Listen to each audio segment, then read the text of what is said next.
You don't have to force people. It takes time. It takes time for you to come to know God, because that's actually how it was for me. It took time, and when I got to know Christ, my life changed, and everything has been fantastic, as I said earlier on. Okay, God bless you, brother. Thank you for Bless your you too. time. Yeah, you're welcome. Anytime. Bless you too. The main things that I'm interested in is homelessness, as it's happened to me several times. So I don't see problems, I just see a question without an answer. So that's been a big part of my story. So I've always been like a bit of a free spirit. So when I was young, I used to go away from home for a long period of time and not come back and stay with friends and things like that. And then more recently, when I was, it was in 2022, I become homeless. I had a business down south doing Jamaican food. And basically, I was in a relationship that didn't work out. So after 15 years, I walked away from my mortgage, my relationship. My business got closed down because the person who was renting me the land decided to develop it. Yeah. So after spending 3 years building it up and getting it up to a high standard, 3 years of building it and 3 weeks to take it apart. So came to Sheffield and unfortunately became homeless and had to sleep in my allotment. Not this one, it was another one. I was in a group called Men Up North. So they had an allotment, and because of... So how did you contact them, or did they contact you? So it was a family member who I was staying with at the time. They used to attend the group. So basically, because I used to do some landscaping and gardening and bits and pieces of handyman work, I said to them that I would make a shed for them in their allotment and started clearing the place up. Because there was a lot of interest in the place in the beginning, but allotment is not easy. People think, I'll just set it up and it's... Yeah. But it's a lot of hard work. So I built the shed, and when I had nowhere to go, it was kind of, how do I explain it?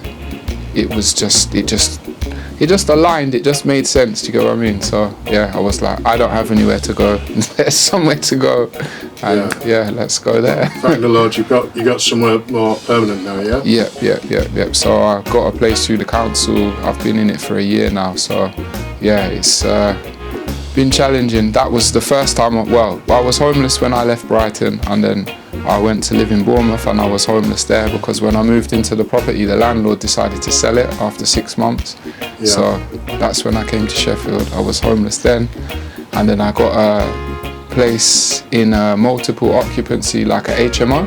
Yes. And because I was still doing my food business, my rent went back, and I went away for a week to go down to Brighton to do a music performance. And when I came back, the landlord had thrown all my stuff in the shed in the garden and changed the locks to the property. So that was the 4th time. And after that I had to stay in a homeless hostel, and it gave me priority to go up the list of people, to get priority. So this came from a job. These were just from somebody's garden. All of this was from building site. The hoardings, these were all roofing joists from somebody's house that I saw when I was driving, and all of the structures has been built out of them. The planter beds have been built out of it, where the raspberries are, everything. My little tree house, made from pallets. Same again, all of this timber that this is made of was all from site as well. UPVC door off Marketplace, it's all from the site, man. Literally everything. All of this timber as well, the whole lot. And this is all the smoking timber for the barbecue, so that when I do my jerk chicken, you got the smoking chips in there, Yeah, the council gave me my property, and here we are today. So I've spent a lot of time working with people on the streets. I've had some experiences myself. I've had a career running homeless units and drug and alcohol support units. So I know that it's a dog-eat-dog world when you're in that homes and multiple occupation, isn't it? So you're either going to be a victim or a predator in one of them. Basically. But hopefully you walk a fine line in between the middle. Yeah, so with the HMO, that was a horrible place to live. Because the landlord was like a sham landlord. He's been taken to court and he got found guilty of illegally evicting me, so it's not just me having an opinion about it. It's genuinely what happened. So yeah, he just was packing the house up with too many people. Then he was renting out the living room, which he wasn't supposed to be doing. The house was in disrepair, like the soil pipe was having water dripping out of it. The washing machine wasn't plumbed properly. There was arguments about who had what stuff in what fridge, and the guy used to just come in and open the cupboard and just take people's coffee, and he was just not a nice guy. One of the people who lived in the property, he came from Lithuania, and he was just working to make his, like, to send money back to his family. And I remember there was a day he just came to me and he's like, I'm being deported, because he was a legal immigrant in the country, and he was just hugging me, like, big strong man, just crying, like, all I was trying to do was make a better life for myself and for my kid. And when I think back to those times, that's why I pushed the court case all the way through, because there was an opportunity for me to just let him slide. And I thought, you know what, like, if this isn't, nothing is done about it, then you're just going to go and do it again because you think it's all right to just use people and destroy people's lives. Do you know what I mean? So yeah, there's a big thing about deportation and stuff. There's some good people with some benefit to the United Kingdom, you know, who are working or doing their best to work. You know, people do need to look at people as humans. I believe, anyway. I believe. Yeah, I mean, it's difficult. I mean, I believe to a certain extent we can look at scripture and say, give unto Caesar what is for Caesar, yeah? So we need to pay tax into a system, because I don't know how to lay a road, and I don't know how to build a bridge, and I don't know how to do certain things. I'm willing to admit that.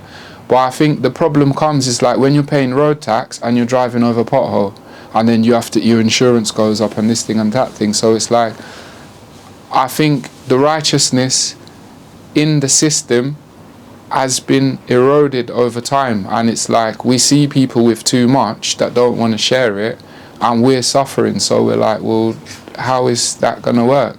And with the internet and stuff nowadays, like, people are seeing more and more of what's going on. Like, I personally got arrested in 2006 for filming the police, yeah, which isn't illegal.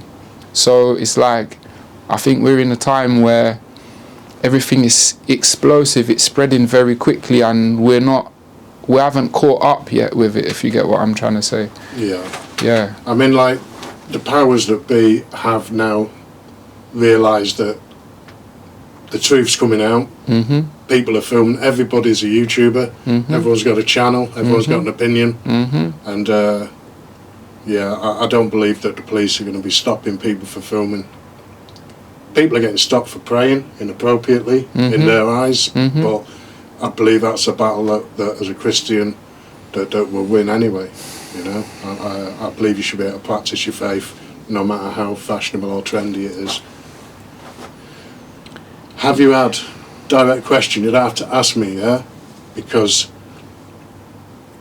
I had a long period smoking weed every single day for a decade. Have you had a problem with substance misuse? Yep, 100%. 100%. I smoked weed when I was 12 years old for the first time. And that was just to try it.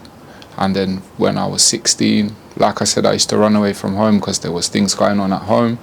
And that was like the comforter, do you understand? It's like that thing that helps you to forget and just not think about it. Bit of a plaster over what's going on, innit? 100%. 100%. It doesn't fix the problem. It just allows you to not think about it for long enough. Yeah. But then I think also there's some other side effects, like you have kind of like brain fog, and sometimes you won't want to do things, and it used to affect my desire to want to be around people. It just made me just. But I'm quite an introspective person. I'm a Gemini, and some people don't believe in horoscope and say it's against Christianity and stuff, but I knew about it before I was saved, and my personality is very like extreme. So if I will go and give my time to people, and I'll help everyone, and then I'll just be like, right, now I need time to go and walk in the forest by myself. I don't want to answer the phone. I don't want to speak to no one, because when you're giving yourself out, you need to recharge. Do you get what I'm saying? Yeah. And, I mean, we're surrounded by people who are great at taking, aren't we? And some people will wait until there's nothing left and then look for someone else to help with it. I think that's one that we know. 100%. Yeah. But yeah, the ganja was a thing for me. Like, it was every day, all the time. Like, there was one time when I worked out that I'd spent £5,000 in 1 year on smoking weed. I was smoking 2 grams of weed every day. Yeah. That's before the tobacco and the Rizlas. So it's only been the times when I've gone to church and felt the power of God that does the healing inside. It's a powerful thing. And like I was saying, I've gone away from church and gone back to church, and people used to tell me things, and because I didn't know them as my first-hand experience, they didn't make sense to me. Did you say your grandparent introduced you to church? So my granddad was Christian. I'm not sure how long he was Christian for, like, in his life, because I wasn't around him all the time, but in his later years, before he passed away, he used to tell me, like, stories about, like, he saw Jesus in a dream and he was walking up the stairs and his robe was white and all of these things. And my family have always been, like, against Christianity. And, I mean, I don't know if the word against it, but it's like, even myself, I was struggling with witnessing to people because I felt like I'm pushing my opinion on them. Yeah. But then I'm going through all of these different things in my mind. Like, in the Bible it says once everybody in the world has heard the gospel, then Jesus can come back. So the quicker that the good news is spread, the better for everyone, in essence. Do you get what I mean? But I don't want to go and, like, give people the Bible and force. Do you get what I'm saying? I don't want to.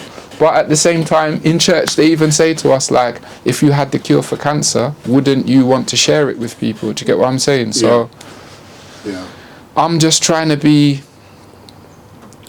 used by God so that other people say, how does he have that zeal? How does that work out for him? How does he come through that thing? Do you understand? And then they will seek it off their own accord.